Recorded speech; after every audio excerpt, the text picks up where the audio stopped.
Jueves 25 de septiembre de 2025. Tres mensajes del Evangelio de hoy, tomado del Evangelio de San Lucas, capítulo 9, versículos del 7 al 9. En aquel tiempo, el tetrarca Herodes se enteró de lo que pasaba y no sabía a qué atenerse, porque unos decían que Juan había resucitado de entre los muertos, otros en cambio que había aparecido Elías, y otros que había vuelto a la vida uno de los antiguos profetas. Herodes se decía: a Juan lo mandé decapitar yo. ¿Quién es este de quien oigo semejantes cosas? Y tenía ganas de verlo. Palabra del Señor. Gloria a ti, Señor Jesús. Amigos, el Evangelio de hoy nos presenta una figura bastante polémica: Herodes el tetrarca. Este Herodes es hijo de Herodes el Grande.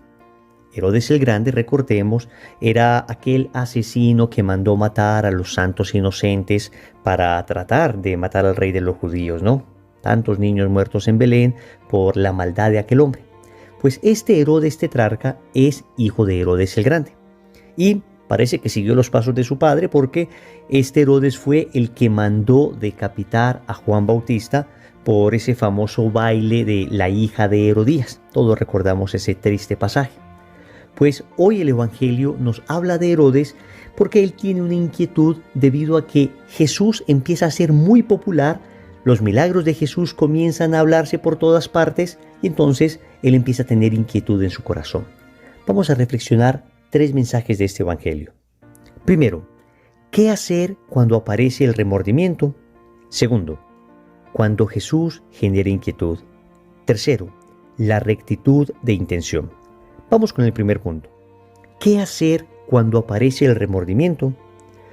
El Evangelio comienza diciendo que el tetrarca Herodes se enteró de lo que estaba pasando y no sabía a qué atenerse. ¿Qué era lo que estaba pasando? Ya lo dijimos. Jesús comenzó a hacer milagros. Entonces, él empieza a escuchar de un hombre que hacía milagros y la gente empezaba a decir que este hombre era Juan. Por eso él dirá: pero yo decapité a Juan. Empieza una inquietud en su corazón y esta inquietud le genera una especie de remordimiento. Esto lo dirá textualmente un santo padre de la iglesia llamado San Juan Crisóstomo. ¿Qué es esto del remordimiento? Básicamente es un sentimiento de culpa por algo que hemos hecho. Óyeme bien, un remordimiento es una especie de sentimiento de culpa o de intranquilidad por algo que hemos hecho. Pero no confundas remordimiento con arrepentimiento, porque no necesariamente el remordimiento deriva en arrepentimiento. Podemos decir que el remordimiento puede terminar o en un arrepentimiento, o en una desesperación, o en una sedación de la conciencia. Vamos a entender esto. Cuando una persona tiene remordimiento, puede terminar arrepentida. Pensemos, por ejemplo, en el caso de San Pedro. Pedro negó a Jesús y sintió remordimiento. Y este remordimiento le llevó al arrepentimiento, porque pidió perdón. Cuando el remordimiento me lleva a pedir perdón por lo que he hecho, entonces ese remordimiento se convirtió en arrepentimiento, y ese remordimiento es bueno. Pero pensemos, por ejemplo, también en Judas Iscariote. Judas sintió remordimiento por lo que había hecho, al punto que fue a devolver las monedas por las que había vendido a Jesús. Sin embargo, Judas no terminó en arrepentimiento, sino en desesperación. En vez de haberse ido al Calvario a ponerse de rodillas y pedir perdón a Jesús por lo que había hecho, se fue a otro monte a ahorcarse. Terminó ese remordimiento en desesperación. En el caso de Herodes, parece que no terminó ni en desesperación ni en arrepentimiento, pero sí en sedación de la conciencia. Esta es una posibilidad cuando aparece el remordimiento, y es tratar de justificar lo que he hecho para que este remordimiento desaparezca, para que esta inquietud interior, para que este sentimiento de culpa ya no esté. Tratar de justificarlo, tratar de racionalizarlo, tratar de relativizar el hecho, y muchas veces nos sucede esto. ¿Qué es entonces lo que debemos hacer nosotros cuando aparece el remordimiento? Lo que hizo San Pedro: arrepentirnos, pedir perdón. Y tal vez si Herodes, al escuchar hablar de Jesús, hubiese pedido perdón por lo que había hecho con Juan, esto le hubiera podido llevar a una auténtica conversión. Desafortunadamente, la historia nos dice que parece que esta conversión no se dio. Pero hoy podemos aprender de esta situación. Amigos, que el remordimiento nos lleve al arrepentimiento, es decir, a pedir perdón. Segundo, cuando Jesús genera inquietud. Y Herodes se pregunta, ¿quién es este de quien oigo semejantes cosas?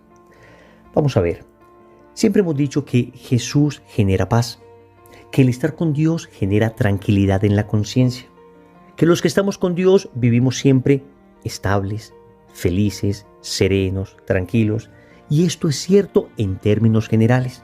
Pero óyeme muy bien lo que te voy a decir. Desafortunadamente, nuestra fe católica, aquí en Occidente sobre todo, ha sido bastante permeada por una pseudoespiritualidad oriental que de alguna manera ha venido a trastornar los principios de la fe. Y esta pseudoespiritualidad se conoce con el nombre genérico de la Nueva Era. Todas estas espiritualidades importadas de Oriente, básicamente lo que dicen es que lo importante es encontrar paz y armonía interior. Pero resulta que para el cristiano lo importante no es encontrar paz y armonía interior. Para el cristiano lo importante es hacer la voluntad de Dios. Y en el cumplimiento de la voluntad de Dios es que encontramos esa paz y esa armonía interior.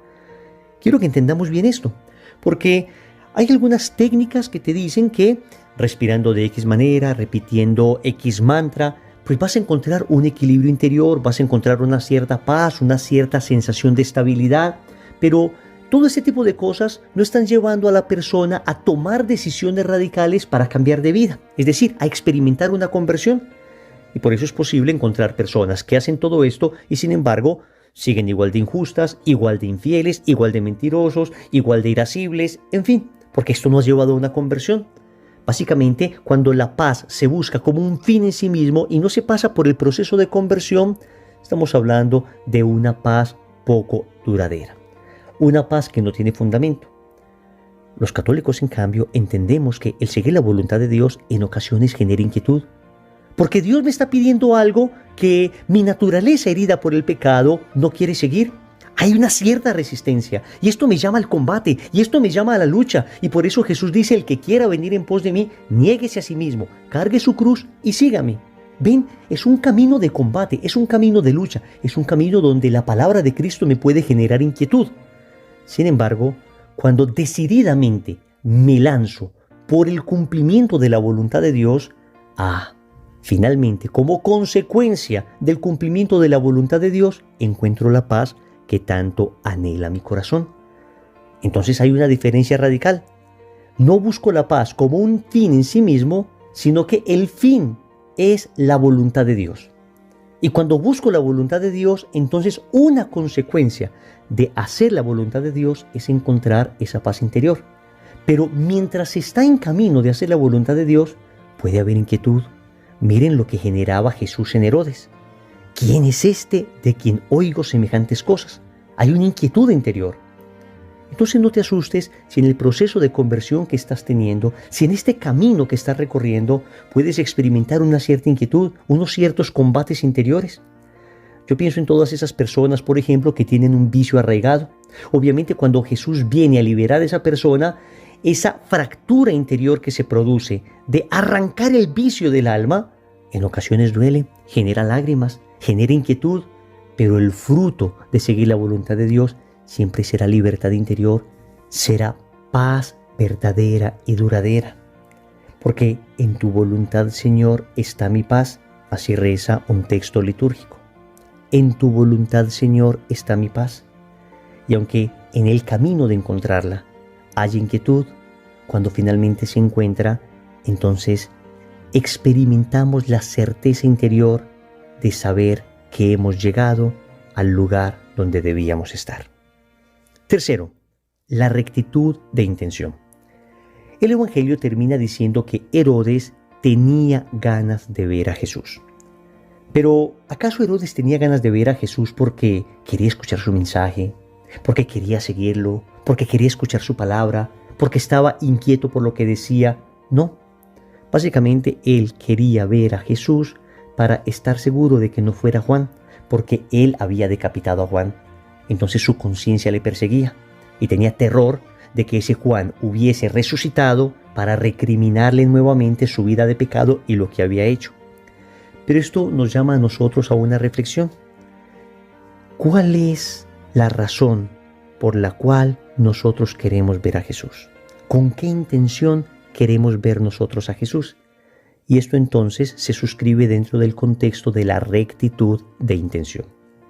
Algún sacerdote decía que todas nuestras acciones deben tener un sello, el sello RI.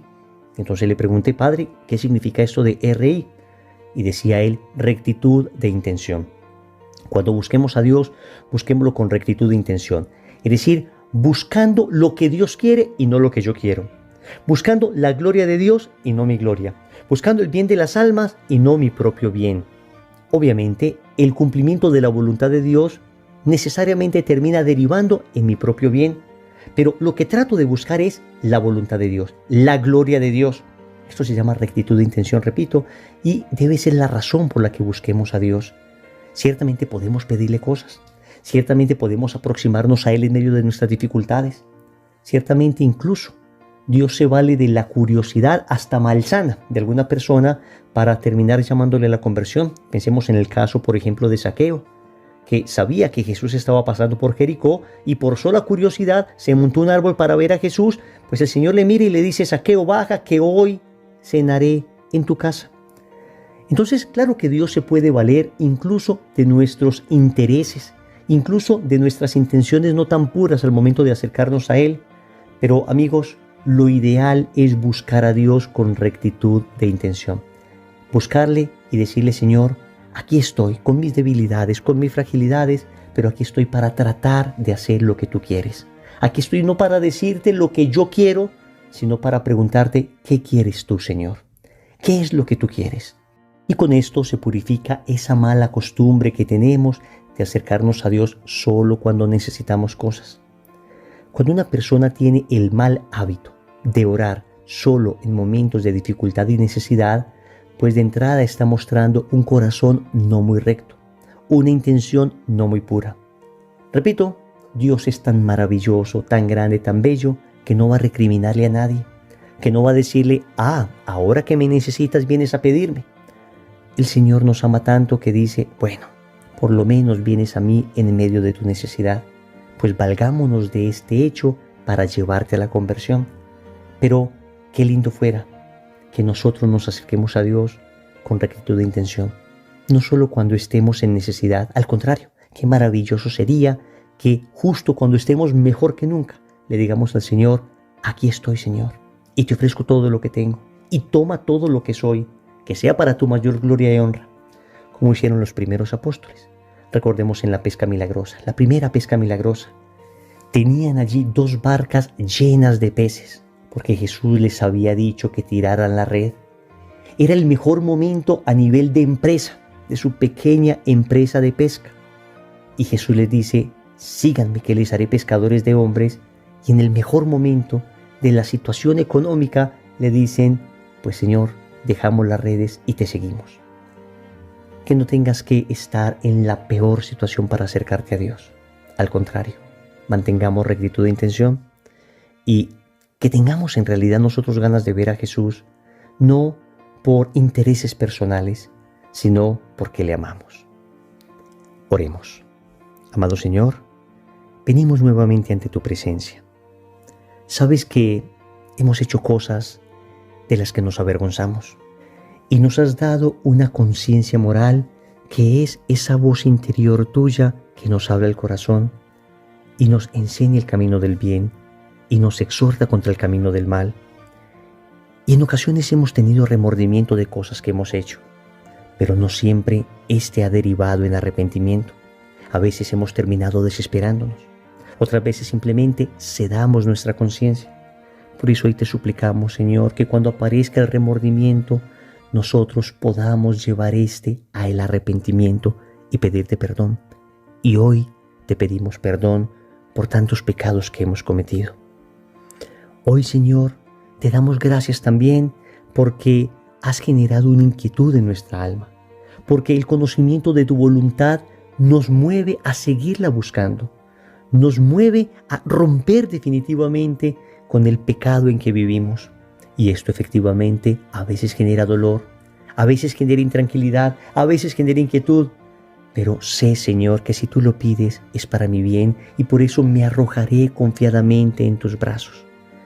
Y te diré, aquí estoy, Señor, para hacer tu voluntad. No siempre con la rectitud de intención que quisiera, no siempre con la limpieza de corazón que esperas. Pero, Señor, hoy, aunque sea con este corazón herido, aunque sea con este corazón avergonzado, hoy me postro ante ti y te digo, Señor, aquí estoy para hacer tu voluntad. Señor, dame lo que me pides y pídeme lo que quieras. Amén. Recordemos entonces, primero, ¿qué hacer cuando aparece el remordimiento? Segundo, cuando Jesús genera inquietud. Tercero, la rectitud de intención. Compromiso. En el rosario de hoy vamos a pedirle al Señor el don del arrepentimiento de nuestros pecados. En el nombre del Padre, y del Hijo, y del Espíritu Santo. Amén.